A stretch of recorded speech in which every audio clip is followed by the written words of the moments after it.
for all of you guys out there who feel like you're tired, who feel like this ship has been rocking for quite a long time and you're a little seasick and you're afraid.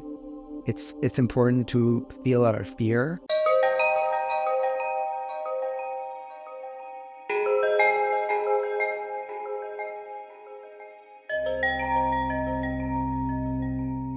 Hello, everyone, and welcome back to the Soulful Intuitive. I wanted to thank you for liking, sharing, and subscribing. And today we are going to talk about the state of mind that a lot of us have been in lately. I'm hearing it from my friends, family, my clients. I don't know what's going on in the world cosmically. I know astrologically, a lot of planets have been in retrograde, which means they've been sleeping. So I've been feeling like I have been dragging myself from point to point with no energy, and I'm not doing anything more than before.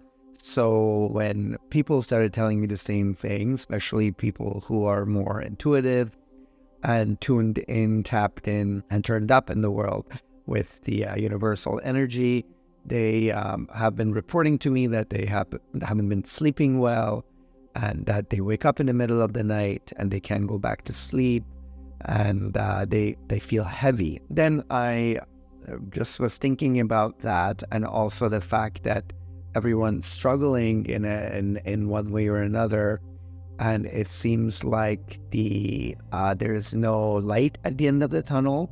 And I wanted this video to resonate with people who feel like they're on this ship and the ship has no anchors, and the waters are very stormy and dangerous, and they feel hopeless, or they feel scared, or they feel like this has been going on for so long, and they're wishing that they can see some serenity, some peace, some stability. And I thought about it hard, and I was talking to my partner about it, and I just told him one day where I was feeling very down that I feel like this has been pretty much the story of my life. As when I was young, I lived in a country that was under attack. We had air raids, we had missile attacks, and as a child, it was too much to digest, because when you're under attack, especially air raids, the sirens go off, and then you all have to follow the drill and go find somewhere safe in your basement or under the stairs. At least that's what we were told to do back in the day. And then you hear the explosions, and then you just wonder, is today the day? Are we going to be the unlucky people today? And then all the adults around you tell you that no, like, we're fine, we're safe, and you see the horror on their face, and you suck it up because it's part of your daily life. And so from that, you switch into growing up as a gay person in a country where being gay was prosecuted, and you are afraid to be found out, discovered, and punished. So that just is a perfect example of constantly feeling like you're on shaky grounds. You're in a very weak, poorly constructed ship that is going to just hit a rock and drown and go under. So, but that kind of feeling sort of just went on and on, or at least that day when I was talking to my partner about it, I said, I'm really tired of this.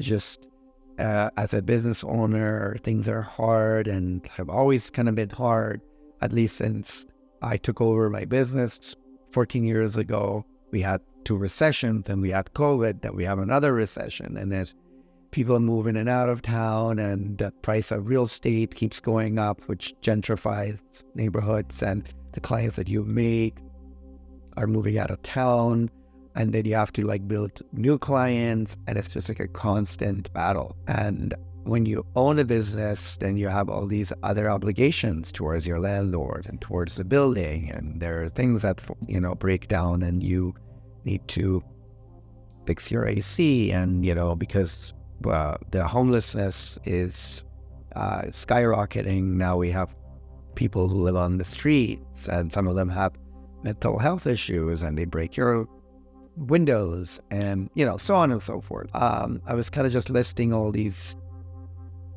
situations in my life where it constantly reminded me that things are unstable, and that I have to have my guards up and just anticipate the final blow to this ship we call life. Him being such a positive, wise person, he reminded me that sure, those are all valid.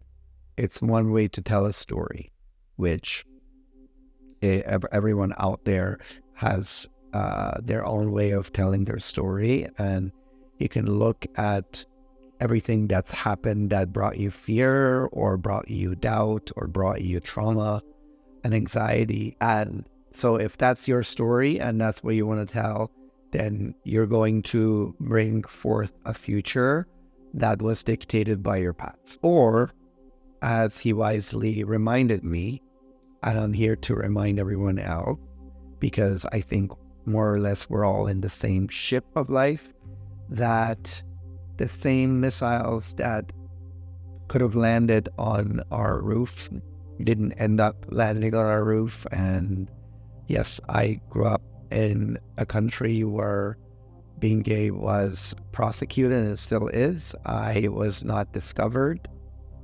and my parents ended up bringing me to another country. And sure, relationships were difficult.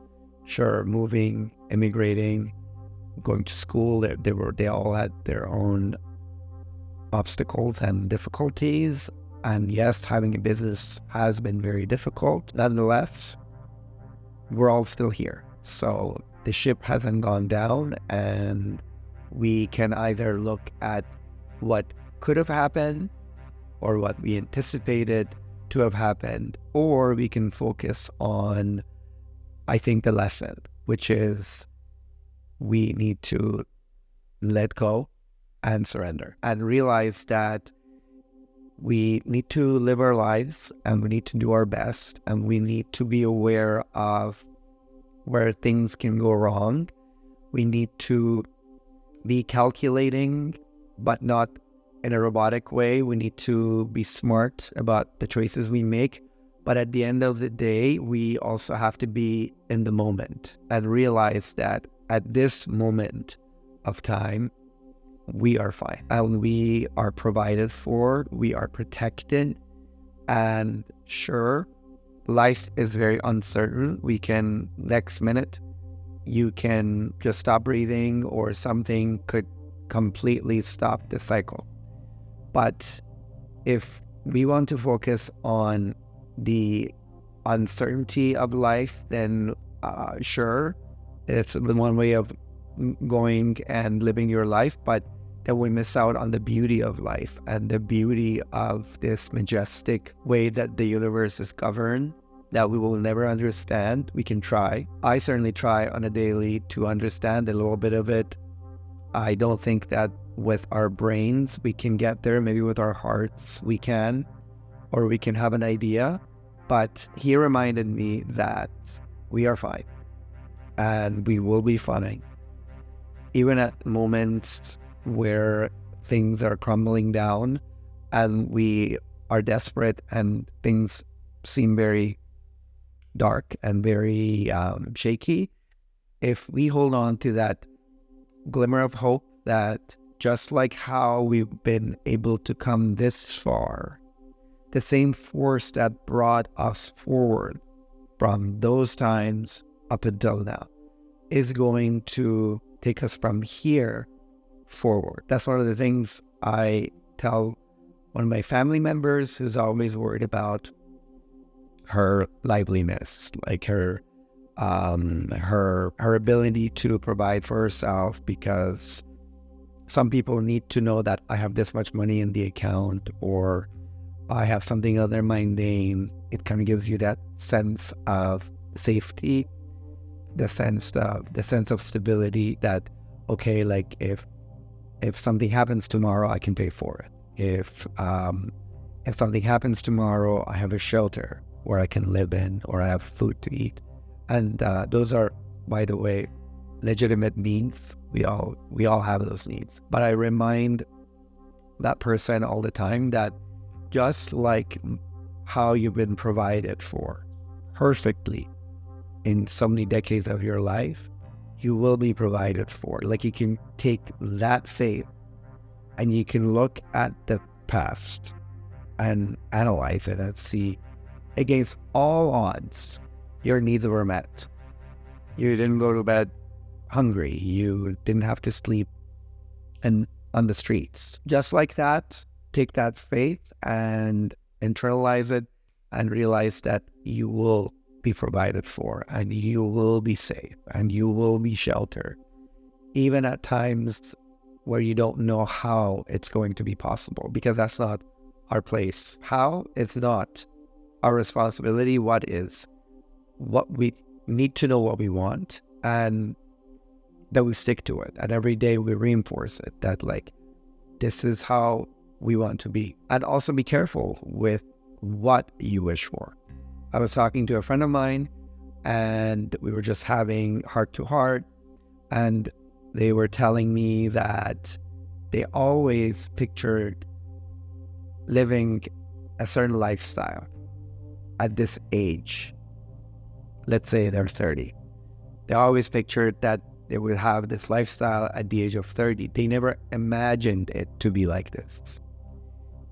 Because now they wished for something, it has happened. Let's say you always wanted to have a white picket fence home, and so you have it. And then you're living in it, and then you realize, oh, I've always wanted to have a house like that, with white picket fence, and I'm in it, and I'm not happy. So that creates an opportunity for you to realize, oh, like, so for whatever reasons you thought having this house or having a certain house would make you happy. So you achieved it, universe gave it to you. And then now that you have it, you realize, oh no, actually that didn't make me happy. And then you start all over again, which is the cycle of life, death and rebirth, death and rebirth. I'm personally constantly, I'm afraid of the death. And what I've learned from Baba Jolie, which I shared with you on her channel, when she uses the death card in the tarot deck as new beginning, because most people are terrified of the death card, because like, it's that, right? Like, it could be the death of a relationship, it could be the death of, but you know, we never look at winter as a terrifying season. We love winter because we know right after the winter we'll have the spring. So when the winter card comes, we know what's around the corner. But somehow in our lives, we look at the winters as terrifying because we can't see past winter. But what comes after winter is always spring. And spring is beautiful. So theoretically, I think we all know that.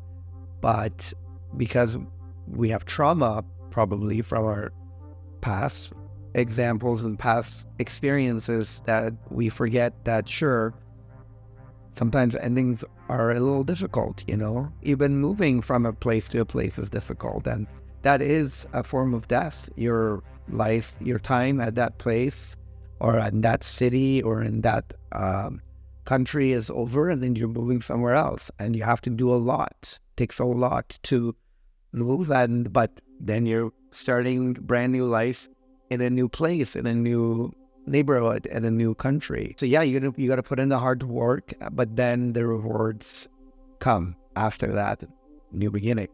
So I wanted to share that for all of you guys out there who feel like you're tired, who feel like this ship has been rocking for quite a long time, and you're a little seasick and you're afraid.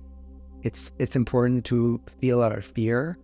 And if you have someone close to you, you can even go and talk to them, like I did with my partner, because I'm blessed that I feel safe to share my thoughts and feelings with him. Also, for people who are listening to their partners expressing their concerns, it's important to listen. You don't need to give solutions, but listen, let them go to that place of fear instead of pushing it down. Go to that place of sadness and despair. Maybe shed a tear or two. Let the feeling come up, be expressed. And then after it was expressed, just hold them, grab their hands and remind them that things have always worked out and will always work out. And sometimes we're in the middle of a storm, we don't see it. We don't see where it started. We also don't see where it's going to go and how it's going to end. But storms don't last forever.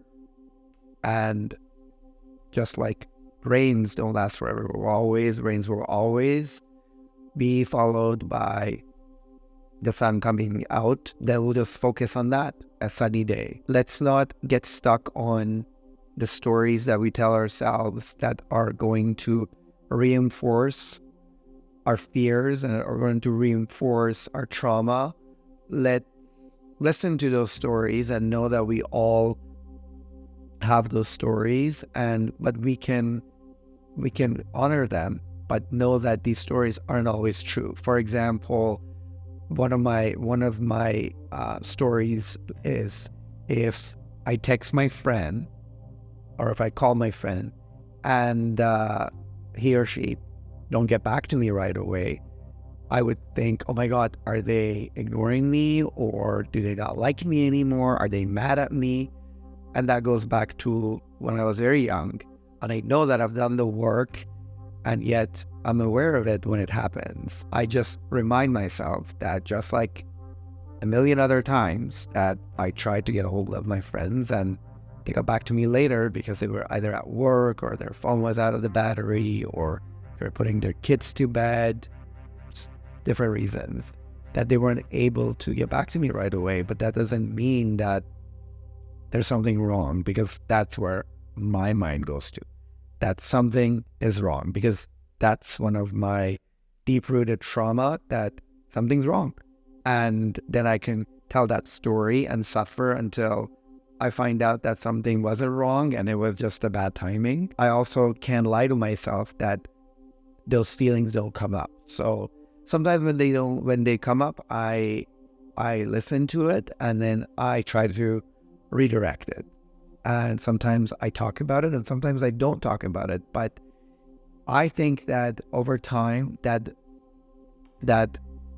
voice will get quieter. But if we want to focus on that voice and give it force and give it a lot of power, then it will dictate the future for us.